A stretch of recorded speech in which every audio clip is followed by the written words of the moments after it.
Hi, I'm Kevin, And I'm Amanda. and we are serving up All that jam.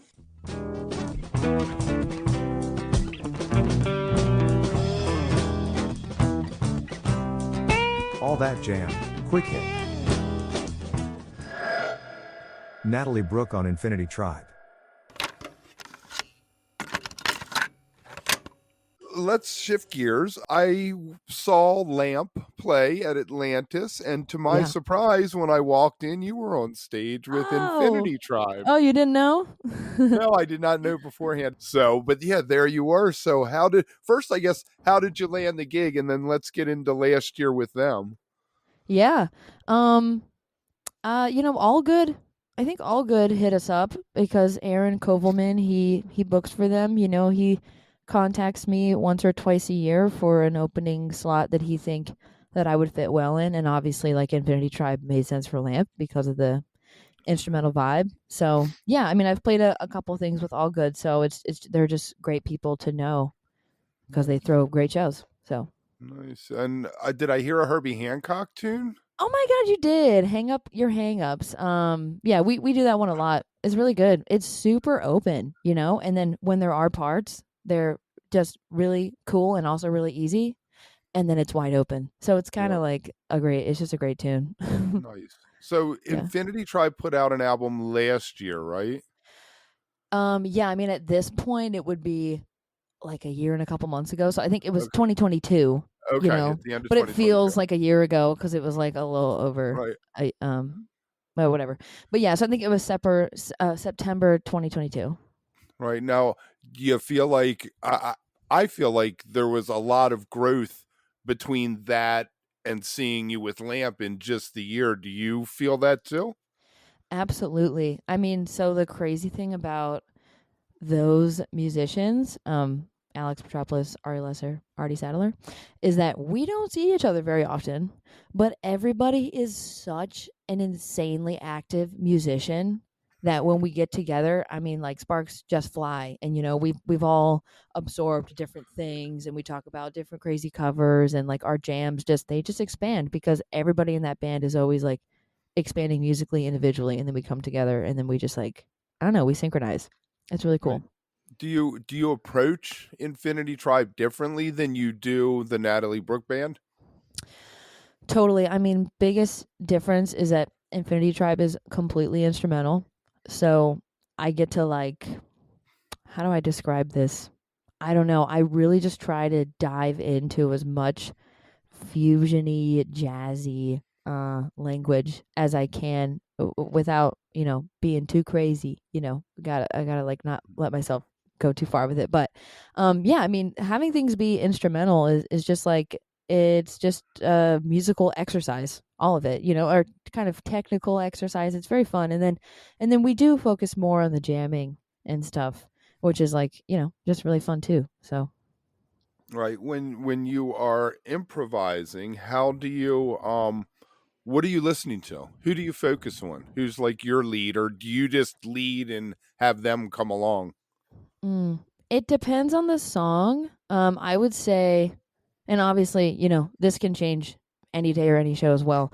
But I would say that each song, when we get into a jam, we've kind of, over the time we've played together, developed a sense of, for example, Melody of the City. I think on the album, it kind of focuses more on like a sort of a keyboard jammy solo in the first bit. But now, as we've played it more live, it's turned into we go into that jam, Ari and I stop, so keys and guitar out, and then it's just like bass and drums, and they just get real disgusting, and they just Artie turns on his pedals and stuff, and then Ari and I will kind of come back in. So I would say each song kind of has its vague pathway of like kind of who will start, and then we'll go from there. But then you never know if someone's just gonna throw a wrench into something, and then it's gonna be different. Right. Now, are you writing set list for that also? Yeah, yeah. And like I was saying earlier, I really focus in on set lists because similar to like how I want an album to have that arc, I really, really want set lists to have a natural feeling arc as well. And Infinity Tribe, a lot of, if not all of the songs are really dense and complex, which is something that we talk about as a band because we have to find the places to allow that breather room and like open it up or allow somebody to take an intro before we get into all the crazy notes that are going to happen. Right, right. Yeah. Makes sense. So have you been writing new material with them also? Yeah, so crazy thing. We have an album that is done as well. So I'm doing something this year that is like a lot of people would probably tell me not to do it, but I'm basically releasing two albums like back to back. The Natalie Brooke album is going to be February, and then the Infinity Tribe album, we already have a album release show set for March 22nd. So I'm basically aiming for Natalie Brooke EP/album for February 22nd, and then 30 days later, Infinity Tribe. Obviously it would make more sense to space those things out. But before I get on the road, hopefully, most likely a lot more this year than last year, I just want to have that stuff on my Spotify. I want people to be able to go and have a lot to dig into. So, I mean, I'm really excited, and I'm just going to make sure everybody knows that there's not just one, there's two. So, like, put your headphones on and just, like, go get into all of it. Well, I mean, content is king. If you think Yeah, about it, you release an album, what do you have, 3 days that you might get a buzz about it? And right, then it's, pops up randomly after that, but you have that concentrated 3 days. So if you're releasing another one the next month, boom, name recognition. You're coming right, out again. right. And I always say that I am in the long game of Spotify releases or just music release in general, So I am not trying to put myself down, but I'm not doing like the TikTok release a single with the catchiest lyrics, like trying to hit a million. I what I want is to have a lifetime of music creation and music releases, and the thing that makes me so excited is the idea of building just a huge discography. Just as an artist, that just feels so awesome to me. So yeah, I'm releasing them close together. But whatever. We're just gonna put Oh, it out there. It's just gonna so be the way that I do it. It's just gonna be a weird, different thing. now are the songs the same way that you bring it in, mostly done, and then you let them at it, or is it more collaborative with that project? um, I would say it's mostly the same. I always do the demo thing. Mainly that's because I don't know. I mean, I would say it's like a huge capitalization on what am I trying to say? Like spending time wisely. I'll get us most of the big picture as opposed to trying to start from zero with four people in a room, which can be a really cool thing. And we still allow space for that. But I think it's just, I'm also full of ideas and I'm always writing. So I might sit down and write the whole song and then yeah, I'll bring it into them. So yeah, it's pretty much the same. And like I said, same thing with Natalie Brooke. I need other people's additions and their Mhm. thoughts and just like their creative ideas. I could never do it completely on my own. So I'm And very it's so appreciative. important. I feel Yeah. like Trey sometimes when he's left to his own devices is he could have somebody look over the lyrics maybe, Mhm. and say, I'm going to hell. It's all right. No, it's fine. You know what's coming to mind for me is I had a student who wanted to learn a Fish song recently, and I don't remember what the name was, but it was just about a fridge, I think. Do you know what I'm talking Freezer, about? tweezer, step into the Freezer tweezer. tweezer. Yeah, Yeah, and I just was like, tweezer. I looked at the beginning of the lyrics and I got to the end and there wasn't very much, and I just Right. I just thought I was like, what an interesting song. I tell What's you going on what. here? Um, Here, let me look this up real quick. Oh, I Yeah. forgot the name. Killers. Check Okay. out a song called "Killers" by Pantera, and then Oh, listen to okay. Fish's tweezer. And I Okay. swear to God, Trey lifted the riff from Pantera. That's awesome. Oh my god. Okay, cool. So Pantera are you? influencing Fish. Was Infinity Tribe at the same studio, or where was that recorded? We were. That's what I'm saying. I love Mystery Ton. I love Kenny. And yeah, I don't know. So, and the differences between those two albums is that Infinity Tribe does a lot less of kind of the overdubbing and the adding on to the picture later. because it's approached a little bit more, like jazz fusion-esque, where we go in and we get the take. We also don't do it to a click, except for like one of them. I think we did, maybe two. The first album, no click, so it just it's as live as it gets for a studio. We might go in and fix things and add a thing or two, but that's the difference between the two bands. Like I said, like Infinity Triumph's more of a jazz approach, the way those musicians would go in and they would do like 15 takes of Giant Steps and then pick one or whatever. Right.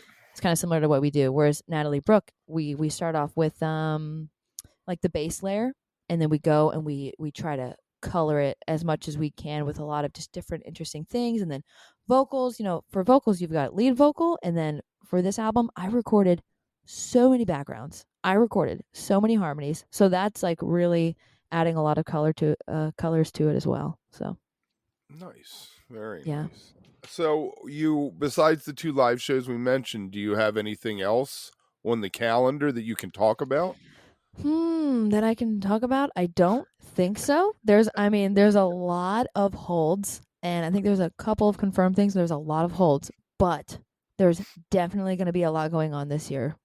Way more than last year, and then hopefully just more and more as the years go on. So I think those are really kind of the only 2 announced things. The 8x10, the album release show, just got announced today, and then February 10th. I think it was yesterday or the other day or whatever. Okay. So, and where can we find more information about the Jody thing? There is a website for it. I believe it's just called jamforjody.com. Let me look it up.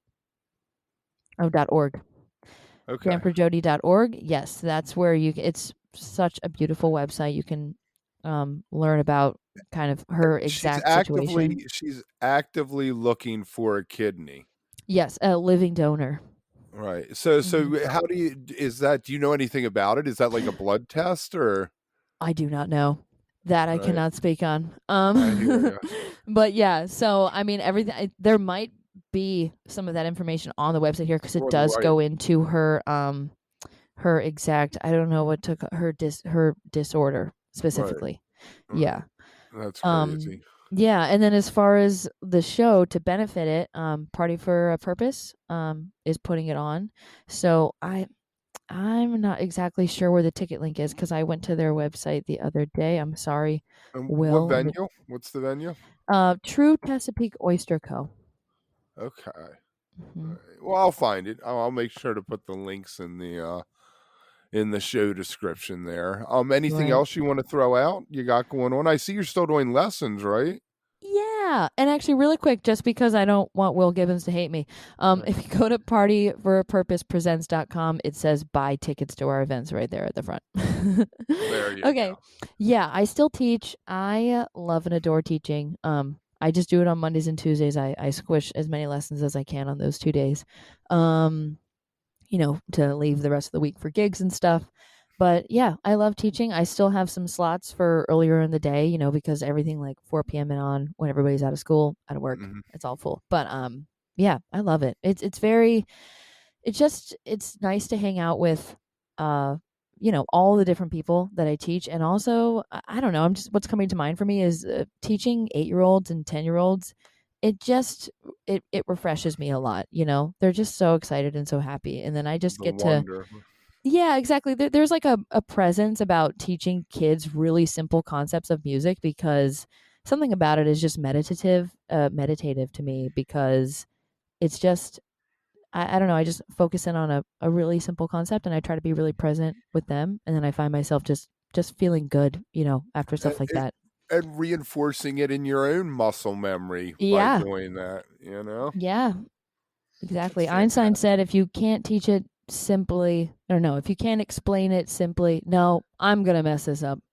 If you can't explain it simply, you don't know it well enough.